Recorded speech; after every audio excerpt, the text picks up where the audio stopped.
ನಮಸ್ಕಾರ ಪೋಷಕರೇ, ನಿಮ್ಮ ಮಗುವನ್ನ ಊರಿನ ಅತ್ಯುತ್ತಮ ದೊಡ್ಡ ಖಾಸಗಿ ಶಾಲೆಯಲ್ಲಿ ಓದಿಸ್ಬೇಕನ್ನೋ ಕನಸು ನಿಮಗಿದೆಯಾ? ಹಾಗಾದ್ರೆ ಅಲ್ಲಿನ ಲಕ್ಷಾಂತರ ರೂಪಾಯಿ ಡೊನೇಷನ್ ಮತ್ತು ಫೀಸ್ ಅನ್ನ ನೋಡಿ ಭಯಪಡುತ್ತಿದ್ದೀರಾ? ಹಾಗಾದ್ರೆ ಈ ವಿಡಿಯೋ ನಿಮಗಾಗಿ. ಹೌದು, ಸರ್ಕಾರವೇ ನಿಮ್ಮ ಮಗುವಿನ ಸಂಪೂರ್ಣ ಶಾಲಾ ಶುಲ್ಕವನ್ನ ಭರಿಸುವ ರೈಟ್ ಟು ಎಜುಕೇಶನ್, ಅಂದರೆ ಕನ್ನಡದಲ್ಲಿ ಏನಂತಾರಪ್ಪ ಅಂದ್ರೆ ಶಿಕ್ಷಣ ಹಕ್ಕು ಕಾಯ್ದೆಯ ಅಡಿಯಲ್ಲಿ 2026-27ನೇ ಸಾಲಿನ ಪ್ರವೇಶಾತಿಯನ್ನ ಅಧಿಕೃತ ವೇಳಾಪಟ್ಟಿ ಈಗ ಬಿಡುಗಡೆ ಮಾಡಿದೆ. ಇದೊಂದು ಸುವರ್ಣಾವಕಾಶ ಅಂತ ಹೇಳ್ಬೋದು. ಈಗ ಅರ್ಜಿ ಹಾಕುವುದು ಹೇಗೆ, ಯಾವ್ಯಾವೆಲ್ಲ ದಿನಾಂಕಗಳು ಮುಖ್ಯವಾಗಿ ಗೊತ್ತಿರಬೇಕು, ಯಾರು ಅರ್ಜಿಯನ್ನ ಹಾಕಬಹುದು, ಈ ವಿಡಿಯೋನ ಕೊನೆಯವರೆಗೆ ನೋಡಿ.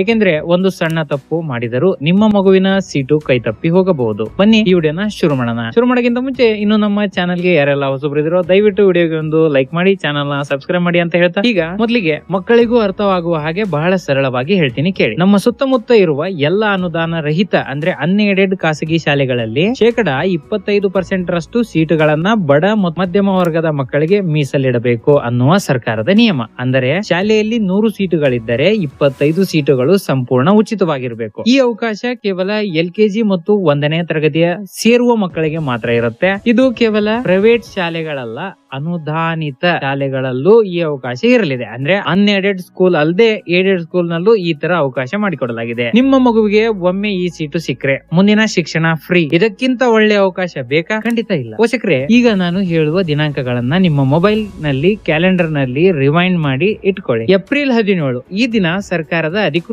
ವೆಬ್ಸೈಟ್ ನಲ್ಲಿ ಯಾವ ಶಾಲೆಯಲ್ಲಿ ಎಷ್ಟು ಸೀಟುಗಳು ಖಾಲಿ ಇವೆ ಅನ್ನೋದರ ಲಿಸ್ಟ್, ಅಂದ್ರೆ ಸ್ಕೂಲ್ ವೈಸ್ ಲಿಸ್ಟ್ ಡೀಟೇಲ್ಸ್ ನ ಪ್ರಕಟ ಮಾಡಲಾಗುತ್ತೆ. ನಿಮ್ಮ ಮನೆ ಹತ್ತಿರ ಇರುವ ಯಾವ ಶಾಲೆ ಇದೆ ಅಂತ ನೀವು ಚೆಕ್ ಮಾಡಬಹುದಾಗಿರುತ್ತೆ. ಈಗ ಏಪ್ರಿಲ್ 21ರಿಂದ ಮೇ 17ರವರೆಗೆ ಅತಿ ಮುಖ್ಯವಾದ ದಿನಾಂಕ. ಆನ್ಲೈನ್ ನಲ್ಲಿ ಅರ್ಜಿ ಸಲ್ಲಿಸಲು, ಅಂದ್ರೆ ಆನ್ಲೈನ್ ಅಪ್ಲಿಕೇಶನ್ ಅಪ್ಲೈ ಮಾಡಲು ಸರ್ಕಾರ ಅವಕಾಶ ನೀಡಿರೋದು ಯಾವಾಗಪ್ಪ ಅಂದ್ರೆ ಮೇ 17ನೇ ತಾರೀಕಿನವರೆಗೆ. ಕಾಯ್ದೆ ನೀವು ಮೇ 17ರ ಒಳಗಾಗಿ ಈ ಎಲ್ಲಾ ಅರ್ಜಿಯನ್ನ ಸಲ್ಲಿಸಬೇಕಾಗತ್ತೆ. ಅಂದ್ರೆ ಏಪ್ರಿಲ್ 21ರಿಂದ ಮೇ 17ರವರೆಗೆ ಈ ಅರ್ಜಿಯನ್ನ ಸಲ್ಲಿಸಬಹುದಾಗಿರುತ್ತೆ. ಅರ್ಜಿ ಹಾಕಿದ ಮೇಲೆ ಸುಮ್ಮನೆ ಕೂರುವಂತಿಲ್ಲ. ಮುಂದೇನಾಗುತ್ತೆ ಗೊತ್ತಾ? ಇಲ್ಲಿದೆ ನೋಡಿ ಅಸಲಿ ಪ್ರಕ್ರಿಯೆ ಹೇಗೆಲ್ಲ ನಡೆಯುತ್ತೆ ಅನ್ನೋದು. ನೀವು ಏಪ್ರಿಲ್ 21ರಿಂದ ಅರ್ಜಿ ಹಾಕ್ತೀರಲ್ವಾ, ಈ ಅರ್ಜಿಗಳನ್ನ ಸರಿಯಾಗಿದೆಯಾ ಇಲ್ವಾ ಅಂತ ಚೆಕ್ ಮಾಡ್ಬೇಕು. ನೀವು ಕೊಟ್ಟಿರೋ ಮಾಹಿತಿ ನಿಜಾನಾ ಅಥವಾ ಏನಾದ್ರೂ ಮಿಸ್ಟೇಕ್ ಇದೆ ಅಂತ ಪರಿಶೀಲನೆ ನಡೆಸಬೇಕು. ಇವೆಲ್ಲ ಪರಿಶೀಲನೆಗೆ ಏಪ್ರಿಲ್ 22ರಿಂದ ಮೇ 18ರವರೆಗೆ ನೀವು ಇಲಾಖೆಯ ತಂತ್ರಾಂಶದ ಅಂದ್ರೆ ಸಾಫ್ಟ್ವೇರ್ ಗಳ ಮೂಲಕ ಸಲ್ಲಿಸಿದ ಅರ್ಜಿಯನ್ನ ಡೇಟಾದ ನೈಜತೆ ಪರಿಶೀಲನೆ ನಡೆಯುತ್ತೆ. ಅಂದ್ರೆ ವೆರಿಫಿಕೇಶನ್ ನಡೆಯುತ್ತೆ. ನಿಮ್ಮ ಜಾತಿ ಪ್ರಮಾಣ ಪತ್ರ, ಆದಾಯ ಪ್ರಮಾಣ ಪತ್ರ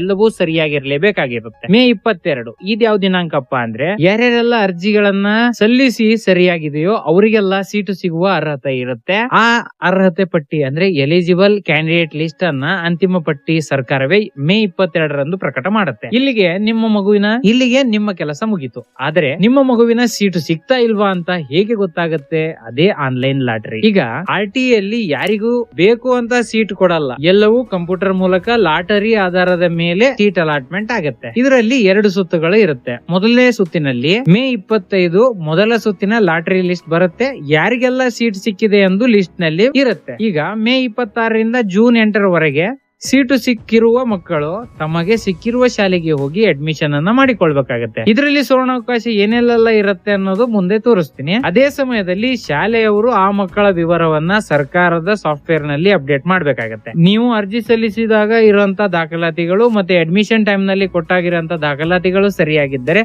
ನಿಮ್ಮ ಅಡ್ಮಿಷನ್ ಕನ್ಫರ್ಮ್ ಆಗುತ್ತೆ. ಈಗ 2ನೇ ಸುತ್ತು ಯಾವ ತರ ನಡೆಯುತ್ತೆ ಅಂದ್ರೆ, ಒಂದು ವೇಳೆ ಮೊದಲ ಸುತ್ತಿನಲ್ಲಿ ನಿಮ್ಮ ಮಗುವಿಗೆ ಸೀಟು ಸಿಗಲಿಲ್ಲ ಅಂದ್ರೆ ನಿರಾಸೆ ಆಗಬೇಡಿ, 2ನೇ ಸುತ್ತು ಕೂಡ ನಡೆಯುತ್ತೆ. ಅದು ಯಾವಾಗಪ್ಪ ಅಂದ್ರೆ ಜೂನ್ 12 2ನೇ ಸುತ್ತಿನ ಆನ್ಲೈನ್ ಲಾಟರಿ ಸೀಟು ಹಂಚಿಕೆ ಆಗುತ್ತೆ. ಜೂನ್ 13ರಿಂದ ಜೂನ್ 19ರವರೆಗೆ ಈ ಸುತ್ತಿನ ಸೀಟಿನಲ್ಲಿ ಸಿಕ್ಕುವವರು ಶಾಲೆಗೆ ಹೋಗಿ ದಾಖಲಾತಿಗಳನ್ನ ಮಾಡ್ಬೇಕಾಗತ್ತೆ, ಅಂದ್ರೆ ಅಡ್ಮಿಷನ್ ಅನ್ನ ಪಡ್ಕೋಬೇಕಾಗತ್ತೆ. ಈಗ ಇವೆಲ್ಲ ಮೂಲಕಗಳಿಂದ ನಾವು ಅಡ್ಮಿಷನ್ ಅನ್ನ ಕಂಪ್ಲೀಟ್ ಮಾಡಬಹುದಾಗಿರುತ್ತೆ. ನೋಡಿದ್ರಲ್ಲ ಪೋಷಕರೇ, ಇದು ಪ್ರಕ್ರಿಯೆ ನಡೆಯುವ ರೀತಿ. ಈಗ ನೀವು ಮಾಡಬೇಕಾದದ್ದು ಇಷ್ಟೇ: ನಿಮ್ಮ ಮಗುವಿನ ಆಧಾರ್ ಕಾರ್ಡ್, ನಿಮ್ಮ ಜಾತಿ ಪ್ರಮಾಣ ಪತ್ರ, ವಾಸಸ್ಥಳ ಪ್ರಮಾಣ ಪತ್ರ ರೆಡಿ ಇಟ್ಕೋಬೇಕಾಗತ್ತೆ. ಏಪ್ರಿಲ್ 21ಕ್ಕೆ ಅರ್ಜಿಯನ್ನ ಸಲ್ಲಿಸಲಿಕ್ಕೆ ಶುರು ಆಗುತ್ತೆ. ತಕ್ಷಣ ಅಪ್ಲೈ ಮಾಡಿ. RTE ಆನ್ಲೈನ್ ನಲ್ಲಿ ಅರ್ಜಿ ಸಲ್ಲಿಸುವುದು ಹೇಗೆ, ಏನೆಲ್ಲ ಡಾಕ್ಯುಮೆಂಟ್ ಬೇಕು ಅನ್ನೋದರ ಬಗ್ಗೆ ನಾನು ವಿವರವಾಗಿ ಇನ್ನೊಂದು ವಿಡಿಯೋದಲ್ಲಿ ತಿಳಿಸ್ಕೊಡ್ತೀನಿ. ಆ ವಿಡಿಯೋ ಮಿಸ್ ಆಗ್ಬಾರ್ದಂದ್ರೆ ತಕ್ಷಣ ಈಗ ನಮ್ಮ ಚಾನಲ್ ನ ಸಬ್ಸ್ಕ್ರೈಬ್ ಮಾಡ್ಕೊಂಡು ವಿಡಿಯೋಗೆ ಒಂದು ಲೈಕ್ ಮಾಡಿ ಅಂತ ಹೇಳ್ತಾ, ಈ ವಿಡಿಯೋ ನಿಮ್ಮ ಸಂಬಂಧಿಕರಿಗೆ, ಸ್ನೇಹಿತರಿಗೆ, ವಿಶೇಷವಾಗಿ ಚಿಕ್ಕ ಮಕ್ಕಳಿರುವ ಪೋಷಕರಿಗೆ ವಾಟ್ಸ್ಆಪ್ ಗಳ ಮೂಲಕ ಶೇರ್ ಮಾಡಿ, ಅವರಿಗೂ ಸಹಾಯವಾಗಲಿ. ನಿಮ್ಮದೇನಾದರೂ ಪ್ರಶ್ನೆಗಳಿದ್ದರೆ ಕೆಳಗೆ ಕಮೆಂಟ್ ಮಾಡಿ, ನಾನು ನಿಮಗೆ ಪರ್ಸನಲ್ ಆಗಿ ಆನ್ಸರ್ ಮಾಡ್ತೀನಿ. ಮುಂದಿನ ವಿಡಿಯೋದಲ್ಲಿ ಸಿಗೋಣ. ಜೈ ಹಿಂದ್, ಜೈ ಕರ್ನಾಟಕ.